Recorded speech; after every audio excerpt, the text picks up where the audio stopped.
उत्तराखंड की कोर्ट में एक वाइफ ने इस ग्राउंड पर तलाक मांगा कि उसका पति नास्तिक है। उसने बताया कि उसकी ससुराल वाले किसी बाबा को मानते हैं और पूजा पाठ नहीं करते, ना ही उसे करने देते हैं। कोर्ट ने उनको काउंसलर के पास जाने की सलाह दी। कई बार रिश्तों में कंपैटिबिलिटी सिर्फ सोच, पसंद या लाइफस्टाइल तक सीमित नहीं होती, कभी कभी ये फेथ से भी जुड़ी होती है। जब दो लोग साथ हों लेकिन उनकी आस्था यानी स्पिरिचुअल बिलीफ्स या रिलीजियस वैल्यूज अलग हों तो रिश्ते में तनाव का माहौल बन सकता है। रिश्ते की शुरुआत में सब कुछ आसान लगता है, बातें रोमांटिक होती हैं और आस्था पर चर्चा अक्सर टाल दी जाती है, लेकिन जैसे जैसे जिंदगी आगे बढ़ती है छोटे छोटे डिफरेंसेस बड़े लगने लगते हैं। एक व्यक्ति पूजा पाठ में विश्वास रखता है तो दूसरा मेडिटेशन या लॉजिक पर भरोसा करता है। कोई व्रत रखता है तो दूसरा उसे नहीं मानता। ऐसे फर्क इमोशनल डिस्कनेक्ट पैदा कर सकते हैं अगर खुलकर बातचीत ना की जाए।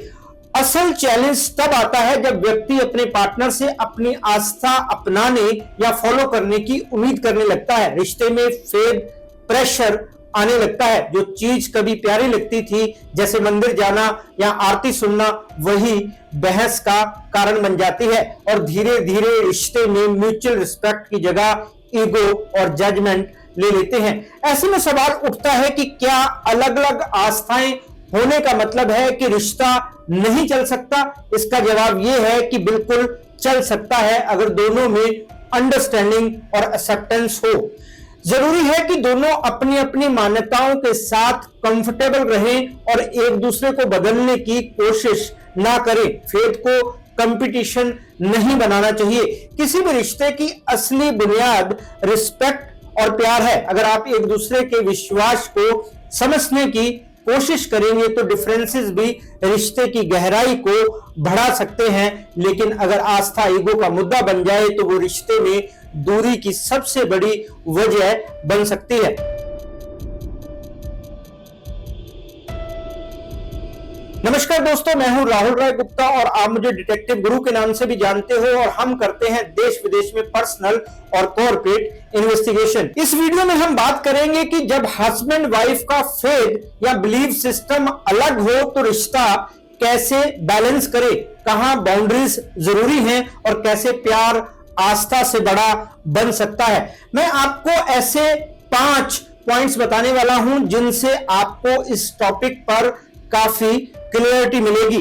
जैसे कि आपको पता है कि मेरे पास शादी से जुड़े कई केस आते हैं। बहुत सारे कपल्स शादी के बाद की प्रॉब्लम्स लेकर मेरे पास आते हैं। मैंने कई कपल्स को काउंसलिंग दी है। अपने एक्सपीरियंस से मैंने ये चीज नोटिस की है। ऐसे कई केसेस देखे हैं यहां हस्बैंड वाइफ के बीच आस्था एक बड़ा इशू बन जाती है।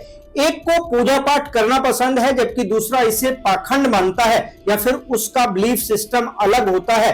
दोनों को समझ नहीं आता कि उसमें बैलेंस कैसे करें। इस वीडियो में मैं अपने उसी एक्सपीरियंस के आधार पर आपको कुछ बातें बताऊंगा जिनको अपनाकर आप अपनी लाइफ को एक नई दिशा दे सकते हैं। तो चलिए शुरू करते हैं। डिटेक्टिव गुरु